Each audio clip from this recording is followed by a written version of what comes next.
pode ter cometido um erro. O jogador foi expulso 2 rodadas antes contra o Bahia, cumpriu suspensão automática diante da Ponte Preta e na sexta-feira, antes da partida contra o Grêmio, recebeu uma suspensão de 2 jogos do Superior Tribunal de Justiça Desportiva. A Portuguesa está apoiada no artigo 133 do Código Brasileiro de Justiça Desportiva, que diz o seguinte: a decisão produzirá efeitos imediatos, salvo na hipótese de decisão condenatória, cujos efeitos serão a partir do dia seguinte. Para a Lusa, o dia seguinte seria a segunda-feira, próximo dia útil. A Portuguesa está no todos os prazos ainda de recurso. Nós estamos com os prazos fluindo ainda para que nós possamos entrar ainda com recursos para transformar a pena em pena alternativa, medida socioeducativa. A Portuguesa cumpre o que está aqui, na lei, de forma sistemática e de forma correta.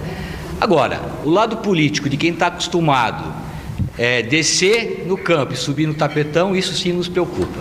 A Portuguesa perderia 4 pontos, 3 por descumprir a decisão do STJD e mais 1 conquistado na partida contra o Grêmio. Assim, o time paulista seria rebaixado e o Fluminense salvo. Existem leis e leis precisam ser cumpridas. Nós não podemos discriminar um grande que é beneficiado por uma lei, como não podemos culpar ou tentar proteger um pequeno que vai contra a lei. O tapetão ainda pode derrubar o Flamengo. O rubro-negro vive uma situação parecida por ter escalado o lateral André Santos na partida contra o Cruzeiro. Ele também foi julgado na última sexta-feira pela expulsão na final da Copa do Brasil. Por serem competições diferentes, o jogador atuou normalmente. O Flamengo perderia 4 pontos, o que faria descer, mas não ser rebaixado. O problema é que o Vasco também quer ganhar 3 pontos nesse tapetão. O clube pede a anulação da partida contra o Atlético Paranaense, marcada pela violência na arquibancada. A alegação é que a regra permite que uma partida fique paralisada por até 1 hora, e no caso de Joinville, foi 1 hora e 16 minutos de interrupção. Se Fluminense e Vasco conseguirem o que querem nos tribunais, Náutico e Ponte Preta terão no ano que vem a companhia de Portuguesa e Flamengo na Série B do Campeonato Brasileiro. Bom, deixa eu mostrar aqui o time que está muito completo. O nosso Denilson Show, o Dr. Marco Aurélio Cunha. Obrigada, Marco, por você estar aqui com a gente mais uma vez. O Alex Miller, Ulisses Costa, Dr. Osmar, Everton Guimarães lá em BH e Chico Garcia em Porto Alegre. Começo com você, Denilson. Manda. E agora? Não, e agora é o seguinte, Renato, de toda essa informação que a Band trouxe, com muito bem essa matéria, muito bem feita essa matéria, eu só discordo de uma coisa, em relação ao que o Vasco quer. A situação do Vasco, perdeu em campo, perdeu em campo. A violência, aí é coisa do Ministério Público, polícia, enfim, que tem que resolver. Mas você sabe que existe a possibilidade, porque o Vasco se apega a um detalhe, que a partida, o tempo em que ela ficou paralisada, extrapolou o que é permitido por lei. Ela foi em 73 minutos além. Então, por isso também, enfim, teria que, de repente, olhar a lei. O Vasco vai se apegar a esse detalhe. Mesmo assim, eu acho um absurdo. Mesmo assim, eu acho absurdo. Em relação ao Flamengo, pro Flamengo dá igual. Porque ganhou a Copa do Brasil, tem a vaga na Libertadores e não cai para a Série B. Mas se o Vasco conseguir... Então, aí já muda toda a história. Mas com tudo isso que está acontecendo, mostra a falta de comprometimento, mostra a falta de profissionalismo da diretoria, dos que controlam o futebol brasileiro. Com tudo isso que está acontecendo. Temos 1 semana do final do término do Campeonato Brasileiro e a gente continua falando do brasileiro. E falando de uma forma negativa, que repercute no mundo inteiro da forma negativa. Doutor Marco Aurélio Cunha. Eu acho que essa hora todos têm que estar muito atentos para não dar o menor vacilo, para dar a chance de alguém poder tirar proveito de alguma falha, né? Eu entendo a Portuguesa no caso da sexta-feira, da falta de ter convicção de poder ou não afastar o jogador. Eu acho que tem que ter mais compromisso, evidentemente ficar mais atento, até porque a Portuguesa é muito vulnerável a essas situações. Eu lamento, que eu gosto demais da Portuguesa, tenho grandes amigos lá e torço para que não façam isso com a Portuguesa, embora haja vulnerabilidade na questão jurídica. Alex Miller. Acho que os dois lados, em relação à Portuguesa, Fluminense, têm suas razões. Os dois lados são defensáveis, baseado no que está escrito. O problema é que tudo foi mal escrito, então. Porque se os dois lados, um de cada lado, tem embasamento jurídico para se defender, quer dizer, eles conseguem encontrar argumentos, é porque alguma coisa está complicada. E deixar na mão do advogado, seu representante legal, para ser avisado de que o jogador pegou 1, 2 ou 1000 jogos, é complicado também. Porque se o cara sai da CBF, é atropelado e morre, ele não deu tempo de avisar. Não, e é um advogado aí, contratado. Você entendeu? Contratado. Então, pior ainda, né? Pior ainda. Agora, independentemente de ter sido contratado ou não dá para deixar na mão de uma pessoa só a responsabilidade de ter sido avisado da punição. Tem que ter alguma coisa oficial, escrita, ou no site, que hoje em dia o site também é tido como uma coisa oficial, né, oficializado. Então tem que ser assim, não dá pra deixar no boca a boca, falar, doutor, então 2 jogos, beleza? Então avisa lá na Portuguesa que ele tá punido por 2 jogos e não por 1. Vira várzea isso. Tem que ter um documento, tem que ter alguma coisa na mão, uma prova concreta, um documento oficializando o clube que determinado jogador tá punido. E não foi o que aconteceu. E é nisso que a Portuguesa se baseia, por isso que eu defendo a Portuguesa nessa. Ulisses. É um tribunal que eu não acredito, o Tribunal de Justiça Desportiva, né? Nunca acreditei, que já vi 1000 lambanças lá dentro. E, enfim, eu acho que, infelizmente, a Portuguesa pode pagar muito caro. Em relação ao que chegou, que não chegou, isso aí vai ser tudo discutido. Mas eu concordo com uma coisa, tem que tomar muito cuidado para não manchar mais ainda o futebol brasileiro, que já está manchado com a violência fora do campo de jogo, ou seja, nas arquibancadas. E juridicamente manchar também seria lamentável. Embora esse país, até as próprias leis, elas têm 1,5 milhão de saídas cada um e de interpretação. Então a gente tem que tomar muito cuidado para não manchar o que foi decidido no campo de jogo. Doutor Osmar. 2 coisas rápidas. Quem é que está envolvido nesse imbróglio e pode se prejudicar? Flamengo, Fluminense e Vasco. Coitada da Portuguesa. Segunda coisa. Há quanto tempo nós da imprensa, toda a imprensa está batendo? Precisa acabar com esse negócio de torcida organizada, precisa fazer isso, precisa fazer aquilo, precisa prender esse, precisa prender aquilo, precisa mudar o código. E esses caras aí que dirigem o futebol? Há quanto tempo eles estão fazendo essas mumuias, essas lambanças? E o que nós vamos falar? Tinha que destituir todo mundo. São coisas diferentes. Mas no fundo, no espírito, são erros absolutamente iguais, cada um ao seu modo. Claro. Um lá na arquibancada, todo cheio de tatuagem, e o outro aqui, todo cheio de gravata, ar-condicionado, e aqui na caneta. Escrevendo errado. Não, e na verdade, assim, ó, o que se falou quando acabou o Campeonato Brasileiro foi o seguinte: nossa, Fluminense e Vasco, 2 cariocas na Série B, aquela coisa toda. Um dia depois, não é mais isso. Já começou a mudar a realidade. Agora, Everton Guimarães, fã, boa tarde pra você. Quero saber a sua opinião aí, porque parece que vai complicar pra Portuguesa. Boa tarde, um beijo, Renata Guimarães, fã, minha irmã, o doutor Marco Aurélio, que está aí, que não vai pular 7 ondinhas, porque se pular ele se afoga. Um abraço, todo respeito aí a todos. Agora, tem um detalhe importante, é que o direito é a ciência da interpretação, né? Então, aí está o grande problema da Portuguesa. E a gente não pode imaginar o que possa acontecer daqui para frente, não é?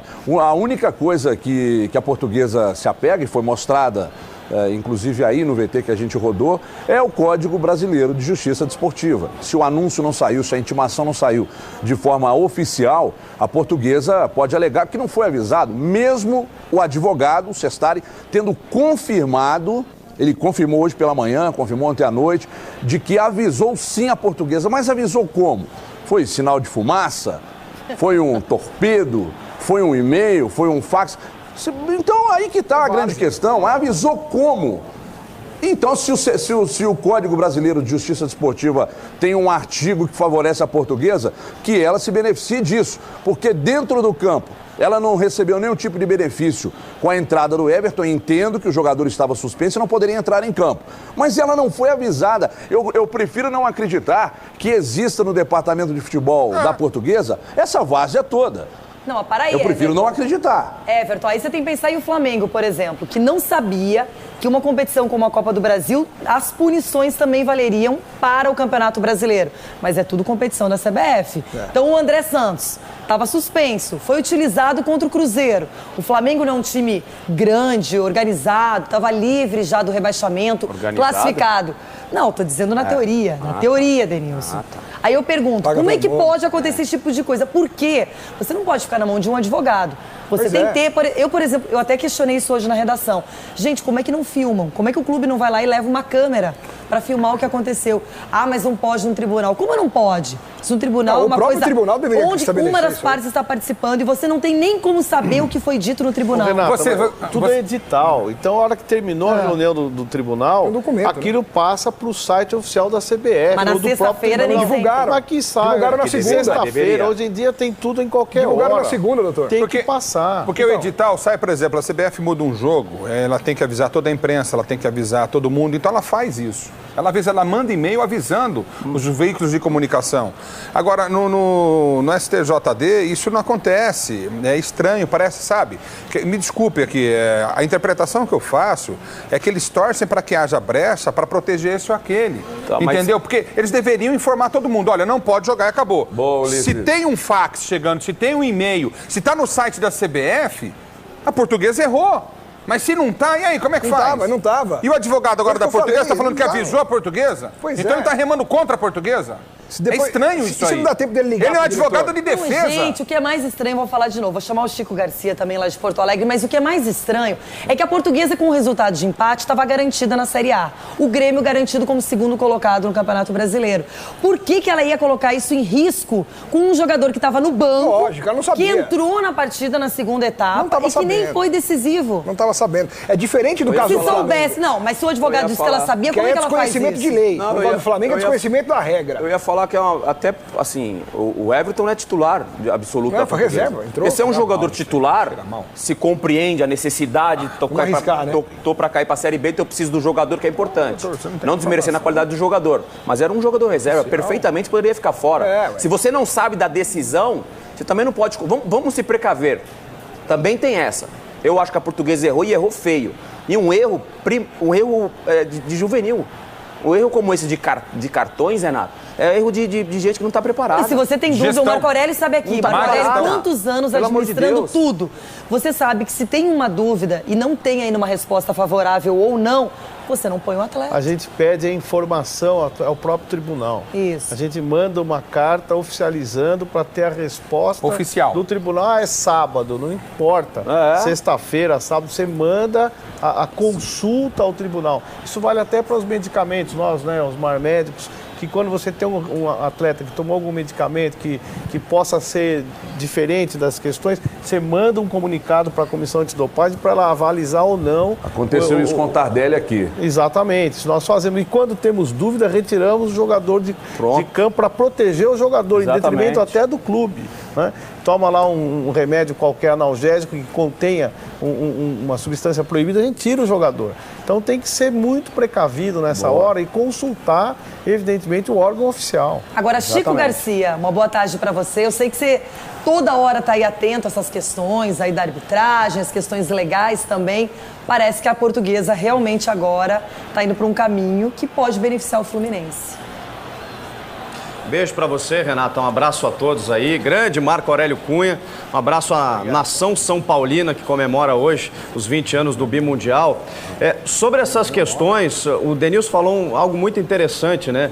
Que a questão do Vasco da Gama, que a gente está também amplamente discutindo, o pedido do Vasco, ele é muito mais imoral do que legítimo, porque a coisa aconteceu fora do campo. Agora, com relação à Portuguesa, me parece que existe uma legitimidade para que haja a discussão, até pelo que a gente vem acompanhando, inclusive de declarações aí do próprio procurador do STJD, o Paulo Schmidt, parece que vai sobrar mesmo para a Portuguesa, mas o Ulisses também tem toda a razão. A gente nunca sabe o que esperar do tribunal, nunca sabe o que esperar do STJD, porque a arbitragem, ela é muito parecida com a nossa justiça, né, com o nosso direito.